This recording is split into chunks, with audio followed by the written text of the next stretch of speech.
Now, back to that Kevin Show with Kevin McCullough. Welcome back. Glad to have you with us in 2024. Going to have a lot more of these conversations.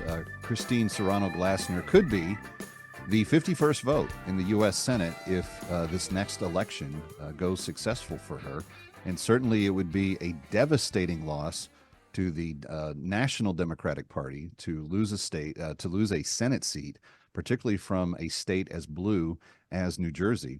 But Christine, let me ask you about that. I spend a lot of time in New Jersey. There's a lot of people that have really common sense values that are not down with the electric car for every garage mandate that the current administration seems to have put forward. And they're looking for common sense leadership. What are the people of New Jersey telling you that they want, and what are your solutions to the problems that they face? Well, number one is the economy. That is really, really impacting people, and people are looking down the road at how that's going to further impact them and their children's future. This administration has not put a plan in place, and that's my strongest view of this. Number one, we need to work on the economy. Bidenomics is obviously not working. It's certainly not working for everybody. It might be working for the elite, the upper echelon, but not everybody else. Then the agenda is pretty obvious. It lays itself out. You look at the border, it's completely out of control. Once again, there's no plan.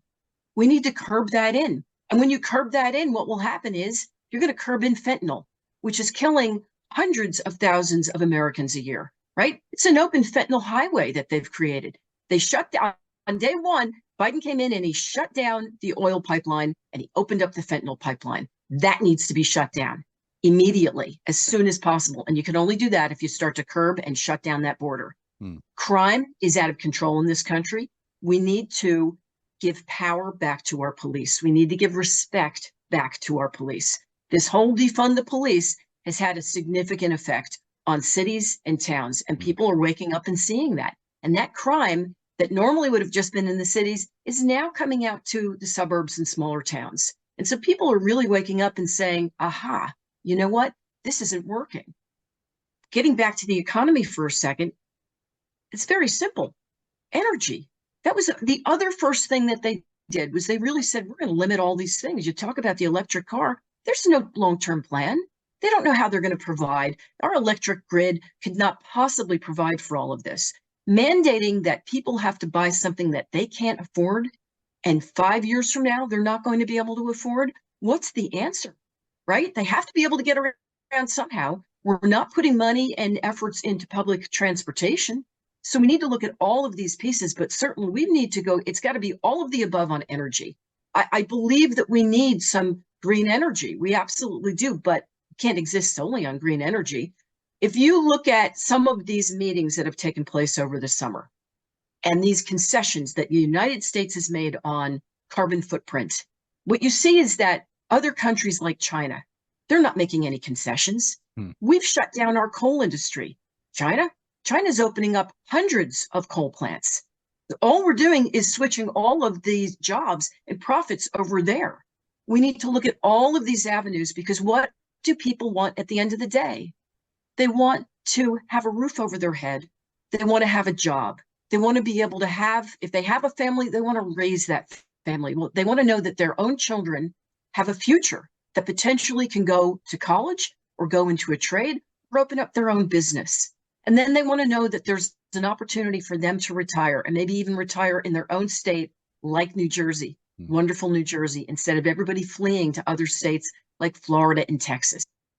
These are the things that we need to focus on. And this is the agenda writes itself based on the disaster that's been going on in this country. And that's what I will focus on.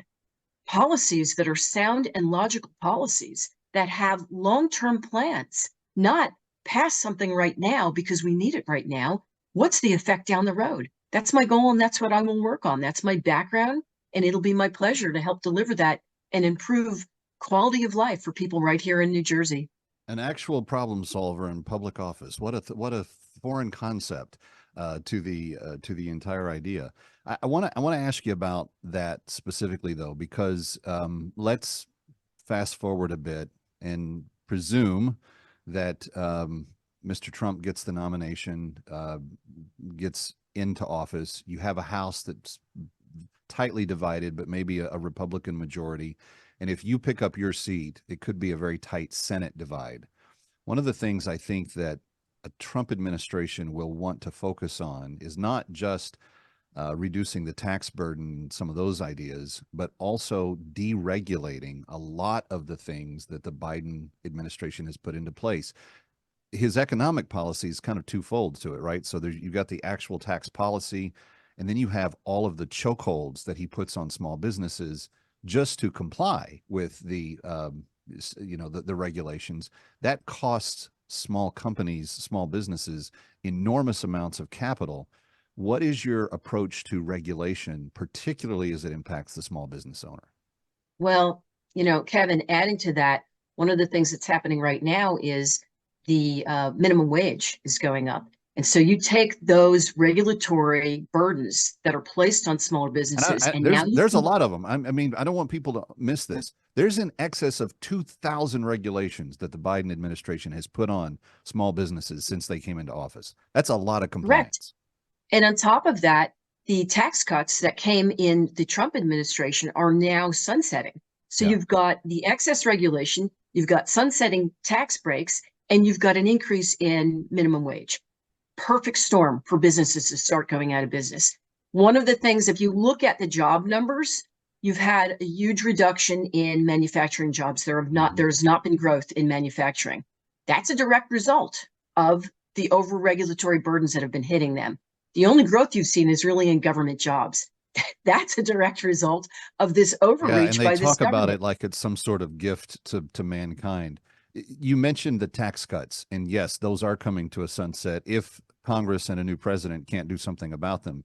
I'm assuming, correct me if I'm wrong, that you're in big favor of the child tax credit, which is among those that would be sunsetting and would impact every single family in the state of New Jersey.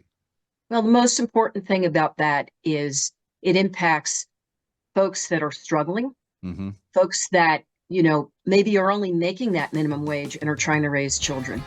Christine Serrano-Glasner, best wishes on your run. Thank you, Kevin. It's been a pleasure. Kevin McCullough coming right back from New York. Ready or not, he'll be right back.